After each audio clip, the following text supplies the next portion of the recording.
Welcome in then to the latest edition of Extra Time. Thank you as always for your tweets. Craig with me in the studio. Who's with us as well? Is it just Frank? Just Frank. Frank is with us as well. Frank, did you see it? Frank, you have the best. Were you able to see that little clip we just put in the end of the show there? Yes, I did see, and I fell asleep while the guy was running or walking. This is the penalty from the Japanese high school. Now, Frank used to take penalties for Chelsea, I think I might have killed him if he'd taken one like 35 seconds to take a penalty, Frank. No, but you have to accept that some people have a culture of patience that we don't have, you know.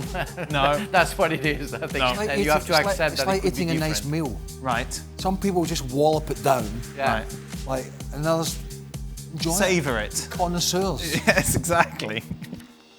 It's like, unlike a pint. French. Have any of you been in a team where a star player gets pulled out of it, like Lukaku, and what's the feeling in the locker room like? Have you ever been in that situation, Frank? Oh, dear. Give me some prior notice. I think Aimé Jacquet didn't want to put Zinedine Zidane for the final of the World Cup in '98. Yeah, sure. No, I'm kidding. Yeah, I'm sure that happened. No. But as Craig mentioned, let's say that Gianfranco Zola would have been late or would have been saying something that he wants to go back to Italy, and he wouldn't have been in the team. I would have been very upset towards the coach, because that's only not fair for us. Yeah. You know. And we are not at school. It's the team that suffers. All right, so we're flying to Bolton. Right. We're flying to Bolton. We're in the Premier League at the time to play in a game, and Dennis Wise. I think there was only two of us. Might have been three, but I think it was only two. Dennis Wise and myself missed the flight. Why? Well, we were in the airport. Which part of the airport? No, we weren't. No, we were not at the bar because we were playing the next day. Right. We were in one of the restaurants. Okay. Right, and we misjudged the timing. I went, oh, Jesus! And we ran down to the terminal where it was pulling, and the plane was getting taxied. This is not how you taxi a plane. Right. It was in one of those. It was getting taxied out. Yep. Chelsea Football Club. We're players. Yep. Get the flight back. I don't think so. No. Off it went. Who got dropped? Dennis Wise? No, me. Yeah, all right. Wisey played. Wisey played? Correct. You took the brunt of it. Wisey captain. played. Yeah. Captain. He's a captain. Right. Captain. He played. So no. You know, what was Glenn Hoddle going to do? Okay. Cut his nose off despite his face. Right. No, played him. Right. Easier to drop you. Waddle or Hullet, yeah. But you know, Dan. Do you remember when Paris Saint-Germain played in Marseille and Rabiot and Mbappe turned up late to the meeting? Yes. Put them on the bench. Yeah. I want to know if Messi turns up late or Ronaldo turns up late for a meeting, if they're going to be on the bench. Yeah. I don't think so. I have to tell you, that wasn't a good sight, seeing that Boeing just, I bet. pulling out. So could you get another plane, or did you have to someone drive you? I think we got a later flight. Right. And walked into the hotel very sheepish. to dinner that night. Yeah, head down. High-profile swaps never happen or work, are Sanchez and Mkhitaryan. But what about Lukaku for Kane? Big Ron wants out and loves Conte. That's the easy half. Kane wants out, and why not Chelsea? Well, I mean, to get all that to happen would be difficult, I think. But that's not the most outlandish thing I've ever heard, because obviously Conte, and Lukaku were at Inter and had a successful time. I mean, I suppose somebody may ask the question. Yeah. I don't know. But Harry Kane, like going to Manchester City is very different going to Chelsea, isn't it? What do you mean? In what sense? Well, because Harry Kane, I imagine, had the ambition to go to Manchester City to win titles and things like that. And I know Chelsea just won the Champions League, but it's much more likely to happen under Pep. But they're in a much better position, Chelsea, to put a run together and continue than Tottenham. Right. Although Tottenham are unbeaten under Conte and have been better, they're not in the calibre of Chelsea in terms of a squad. I mean, this Lukaku scenario has really thrown all sorts of conundrums up now with the January transfer window. But yeah, I don't know if that's a deal that could even be talked about. I mean, I'm sure it could be. Kane at Chelsea, would you like to see it, Frank?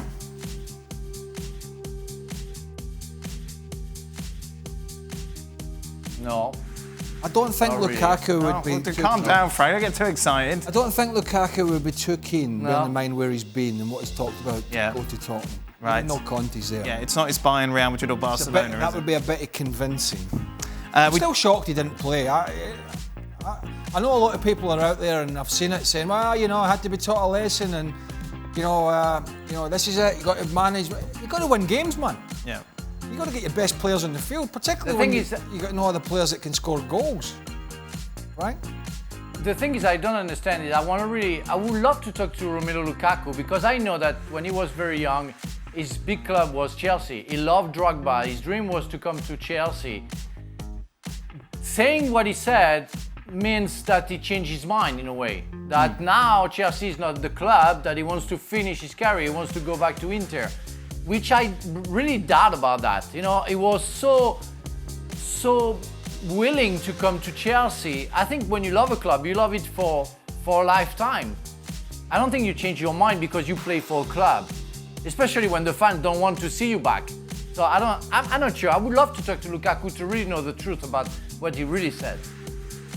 How difficult was that Kovacic goal? We spoke about it on the show, didn't we? Like, technically, how tricky is that? Yeah, very, very. Because he's backing away.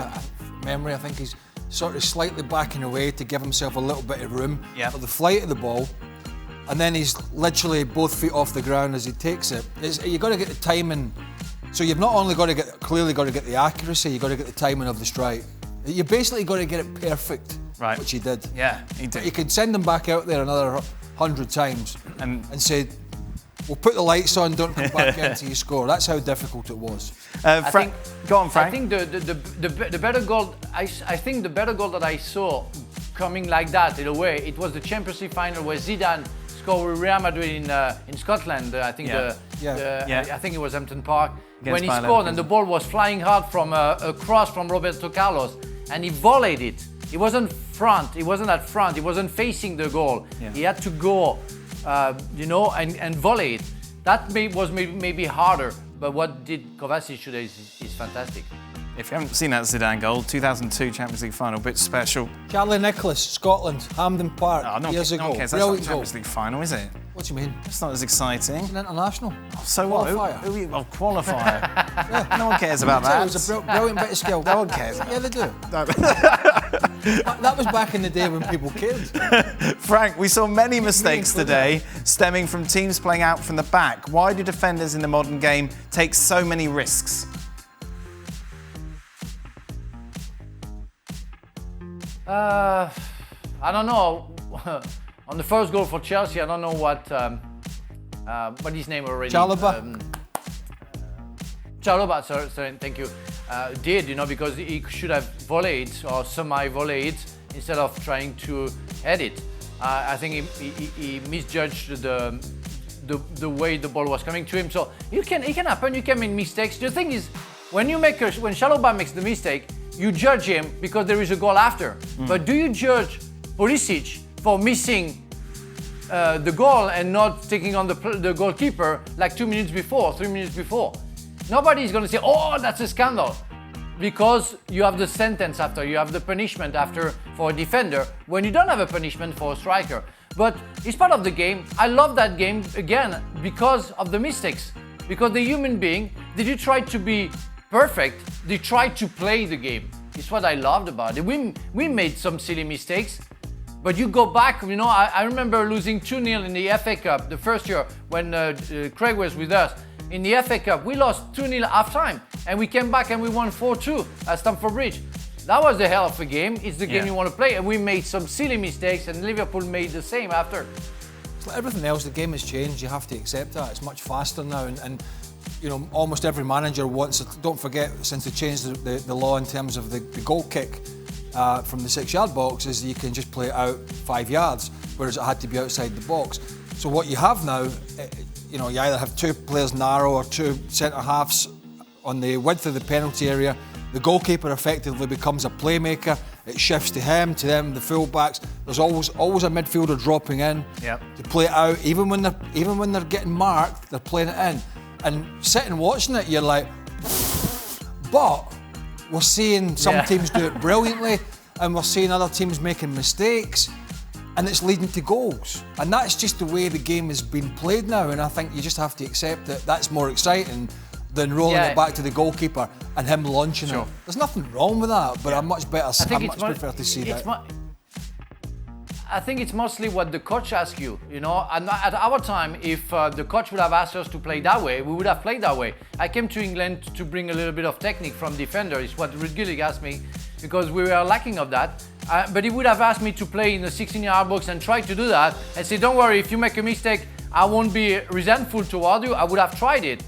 But I think I would have done it on my own. Everybody would have said that I'm a kamikaze, that I'm completely crazy, and I want to do something crazy. So it wasn't part of our game. Our game as a defender was to do sure things, to make sure we don't create any danger if we lose the ball. What one weakness for Chelsea and Liverpool will prevent them from winning the league? Well, they're not Manchester City, I think. That's the main weakness. I think from Liverpool's perspective, it'll be the consistency within team selection, i.e. missing, Van Dijk did not look comfortable with Konate. Robertson was out again with the suspension from the silly red card.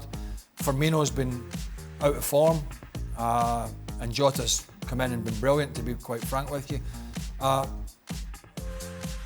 are they going to cope? And it's only a couple of games when the guys go to the African Cup of Nations. Chelsea, I think ultimately, although they have started losing goals, eventually at some point you just can't keep clean sheet after clean sheet after clean sheet. Right. But I think Chelsea's big problem is the fact that their goals tally is still a problem, and now they have this Lukaku headache. That could be the difference between them closing the gap. I think closing it fully, when they've won 11 on the bounce, I think, would have been difficult anyway. But I do feel Liverpool, depending on how they cope in January, I just feel they potentially might be better off chasing City down than Chelsea. Right. I just think there's too many things going on at Chelsea. Contracts with 2 or 3 players, key players out of contract in the summer. Now we have this other headache up front that they have to deal with. So I still think Liverpool potentially could make a bigger run at it out of 2. Have you ever, Frank, been called out by a coach or teammate in the locker room during half-time or after a match, but you were the only one targeted for playing badly or making a mistake? What was your reaction, being the only person being criticised? Well, it's mostly because I got a red card against Leeds, and I think it's Roberto Di Matteo who came to me after the game and screamed on me, saying, "What did you do? You let us down. It's not fair. You shouldn't have done that." And I just had to keep my mouth shut because he was right. Wow. He was right, and he was my friend. So I knew that he was saying that because he was truthful. And it was true that I let my teammates down, and it was a lesson for me. It's hard because you go back home and you say, "Well, I'm a bad person. I'm a kind of a traitor. I betrayed my friend today." We like soldiers sometimes, We react like that. We work as a unit, and when you have to leave the field before because of a red card and because it's your fault, you don't feel good. Wow, Frank, I can't believe you didn't say anything back. No, because what the point? I knew exactly what I did. I was upset against Harry Kane. I badly reacted, but I knew that I deserved it. And we were already losing 1-0, so I killed the game. And I shamefully left the field with my friend trying to not getting worse results. So what do you want to say? just shut up. Matthew? No. I think if a manager has a go at you, it's always good to have the art of deflection. Try and get somebody else thrown under the bus. Yeah, I always have an answer to why things are happening and sort of try and apportion the blame game around a few other people. But no, and I never think it's helpful. I think I've not really come across a manager really singling a player out for having a bad game, because no professional really goes out there to try and have a bad game. Sometimes it just happens. And I think in that scenario, I think the player knows. And usually my experience would be the manager would come in at half-time and just take him off. Right. And maybe they would analyse it on a Sunday or a Monday or whatever, rather than going into the hairdryer. If you're going to go into the hairdryer treatment, as they used to call it with Sir Alex Ferguson, then generally that player is staying on, and you want a response. That's few and far between. I mean, I've seen so much in the dressing rooms, but not so much a single player being sort of outed for being bad. Right. Because have you been in a situation where maybe the manager has targeted someone weaker than some of the alphas in the dressing room because he feels that he can kind of take advantage of them? Like he wouldn't shout at you because he knew he might get something back. So like when as a senior player, but not as a younger player, I would have taken a bit of heat. Right. But I did notice that as you go on in your career, and maybe you're an international player and you've played wherever, is that sometimes depending on the manager's personality, not a younger player as 17, 18, but maybe somebody who's played a couple of years could be targeted. You know, my early days in the Scotland team with Craig Brown, and I've got a lot of time for Craig, when I was in under 10 caps or so, I used to think I got blamed for everything. Right. But as I said, it wasn't always the right answer, but I always had an answer. That's for not doing that hasn't something. changed. No. Craig, do you think you should be taking over the percentages from Don, given you're the only one that had the correct score prediction for the Chelsea-Liverpool game? You said 2-2. You did actually say 2-2. No, Steve. And the Man City Arsenal game. And the Man City I Arsenal. got lucky this weekend. Let's be honest, when you're guessing a prediction for a scoreline, particularly with this Chelsea game today, you could have put 5-5 down. Yeah, I got a little bit lucky with this. There you go. That's my one for the year. What are you chipping in with, Frank? No, I think Steve Nicol, said also 2-2. I think he had the right result. Yeah, Stevie said 2-2, but he said 3-1 in the Man City game. So guess what? He loses. Oh, yeah. He loses. But yeah, I mean, I love Don's percentages. I love when he gave the top four the other week 25% each. What could possibly go wrong? No, exactly. Tell me one thing. Tell me one thing, Dan. Do you think Xhaka is going to change his power ranking towards Real Madrid with the game we saw today, or is he still going to be first? Frank, I think when we start worrying about what Xhaka's doing in his power rankings, we need maybe to have a look at ourselves in the mirror and move on. That is it. Thank you. I don't want to look at myself in the mirror. Well, no. You need to open this gym at work, because I tell you what, I got some pounds to lose. Just join a gym normally. Just join the one down the road. There's a free one here. We're ready to go. Come on, I'm ready to go. That is it. We're done. Towel over the thing, sweating. Things have to break into the gym here. We will be back Is tomorrow. Is the roof back at the gym? Yeah, of course the roof blew off when you were here, Frank. I don't know. Yeah. The roof blew off. Yeah, when Frank was walking by. I'm coming tomorrow. The roof blew off his head years ago. We'll be true. back I lost tomorrow. my hair because of that.